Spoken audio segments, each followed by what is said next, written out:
About what happened with Iran in the Middle East and some breaking news coming just now. Joining us this evening, Vice President J.D. Vance. Mr. Vice President, thanks for coming. Absolutely. Thank you. Just seconds ago, the President went to Truth Social and typed this. It has been fully agreed by and between Israel and Iran that there will be a complete and total ceasefire. Complete and total ceasefire is what he typed. Yep. What does that mean? How did it come about? What's the development here? Well, we were actually working on that just as I left the White House to come over here. So that's good news that the president was able to get that across the finish line. I think what it means, Brett, is quite simple. First of all, the president, without, knock on wood, having a single American casualty, obliterated the Iranian nuclear program. We are now in a place where we weren't a week ago. A week ago, Iran was very close to having a nuclear weapon. Now, Iran is incapable of building a nuclear weapon with the equipment they have because we destroyed it. So that's a very, very big thing. Now, what that means, I think, is we have to talk to Iran and, of course, to Israel about what the future holds. Because while we have obliterated the Iranian nuclear program, our hope and our expectation is that they're not going to try to rebuild that program. And I think that's what the president is really trying to figure out here, is to build a long-term settlement here to where we can have peace in the region, where our regional allies and, of course, the American people, most importantly, can be secured, but where we can ensure that the destruction of the Iranian nuclear program that has already happened is not something they try to rebuild. I want to get to the obliterated part in just a minute, but I just want to read this fully so I get the context here. Congratulations to everyone. It has been fully agreed by and between Israel and Iran that there will be a complete and total ceasefire in approximately 6 hours from now, when Israel and Iran have wound down and completed their in-progress final missions for 12 hours, at which point, the ceasefire for 12 hours, at which point the war will be considered ended.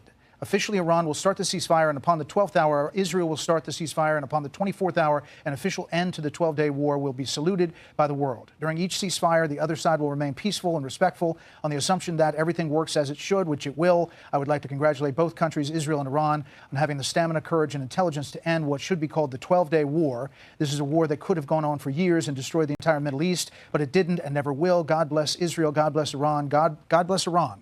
God bless the Middle East, God bless the United States of America, and God bless the world. He seems confident that this is all coming together. That's right.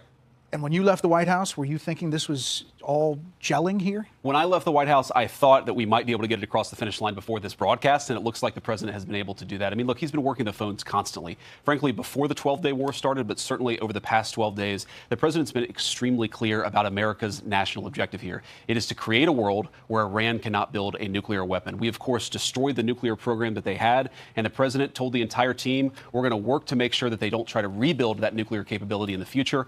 And it's, look, this is a great thing. For Israel, think about this. They've accomplished an important military objective. They've helped us destroy the Iranian nuclear program. They've also destroyed the conventional missile capability of Iran that threatened the country of Israel. For the Iranians, I think this is a new opportunity to actually pursue the path of peace. As I said yesterday, what the Iranians have showed through their support of terror networks, through their now failed effort to build a nuclear weapon, is that they're just not very good at war. And I think the president really hit the reset button and said, look, let's actually produce long-term peace for the region. That's always been his goal. I actually think when we look back, we will say the 12-day war was an important reset moment for the entire region.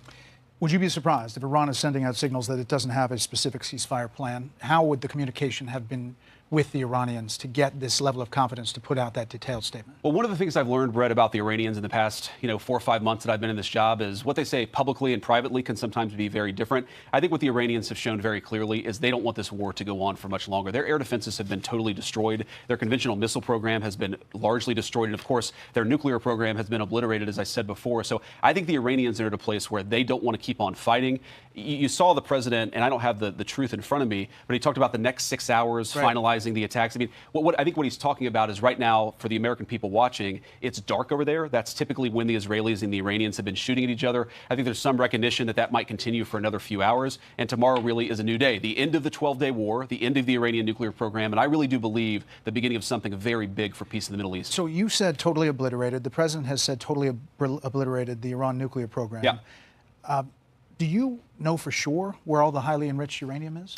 Well, Brett, I think that's actually not the question before us. The question before us is, can Iran enrich the uranium to a weapons-grade level, and can they convert that fuel to a nuclear weapon? And we know, based on the success of our mission, of course, the leadership of the president, but the incredible skill of our military, that the two mission objectives are completely successful. We know that they cannot build a nuclear weapon. Now, you asked about the highly enriched uranium. Yeah, like 900 pounds of it. But what we know, Brett, is that uranium is something that exists in very large supply. Our goal was to bury the uranium, and I do think the uranium is buried, but our goal was to eliminate the enrichment and eliminate their ability to convert that enriched fuel into a nuclear weapon. I think this is an important point, Brett, because so many of the folks who have focused on the highly enriched uranium, sure, 60%. The main focus, Brett, has been to destroy their enrichment capacity, because we don't want that 60% uranium to become 90% uranium. That's the real concern, and that's what was so successful about our mission. So after all this, if the Iranian government survives as is, what's to stop it from rebuilding over time if they in fact moved the 60% highly enriched uranium?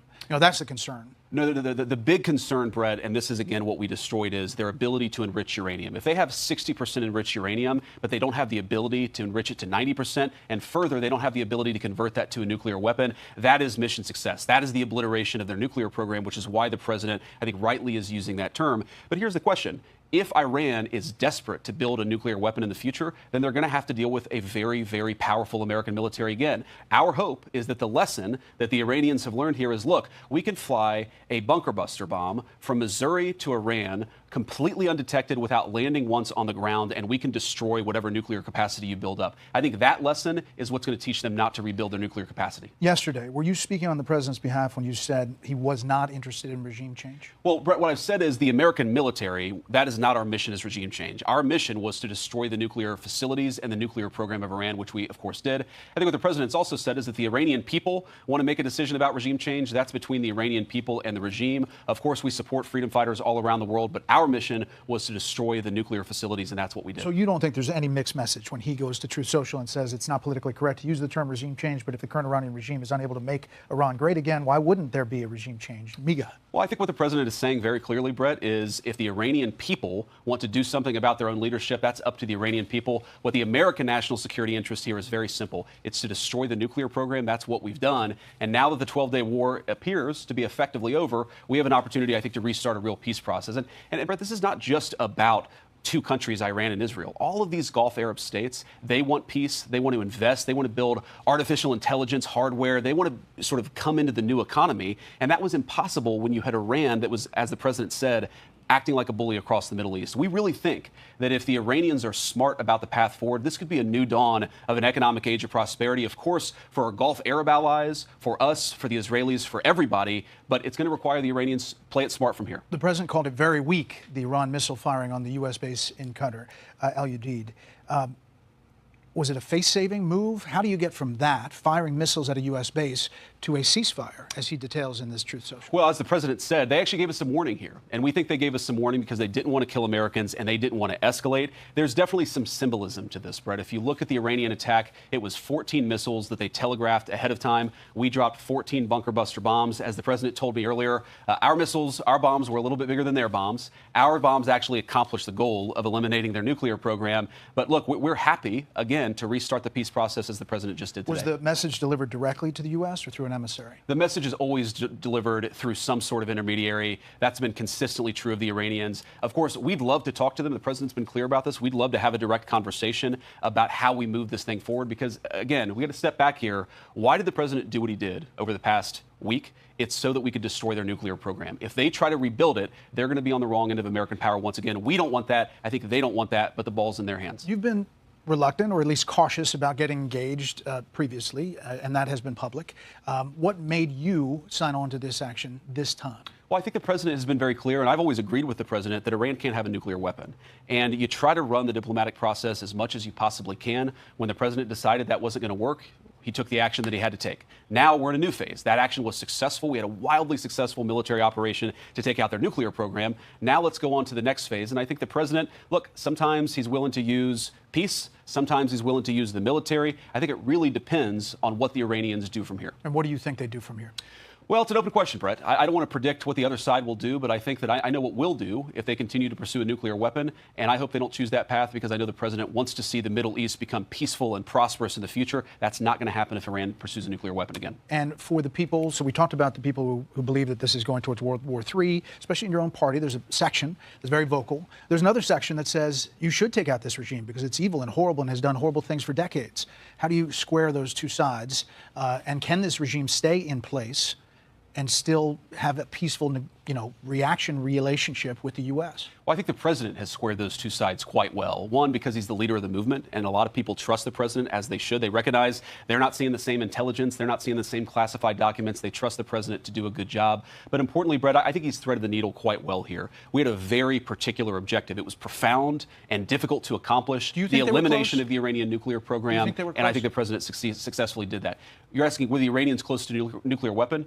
Brett, they were very close to a nuclear weapon. And what I'd encourage my fellow Americans to think about here is that a week ago, the Iranians were quite close to achieving a nuclear weapon. Now, they cannot build a nuclear weapon. That is the biggest testament to the president's leadership and to the success of our mission. In 1 week, without, thank God so far, not losing a single American casualty, we have taken what was a threatening nuclear program that could have destabilized the entire world. Now that program is gone. We did it through effective presidential leadership and also some very, very competent work from our troops.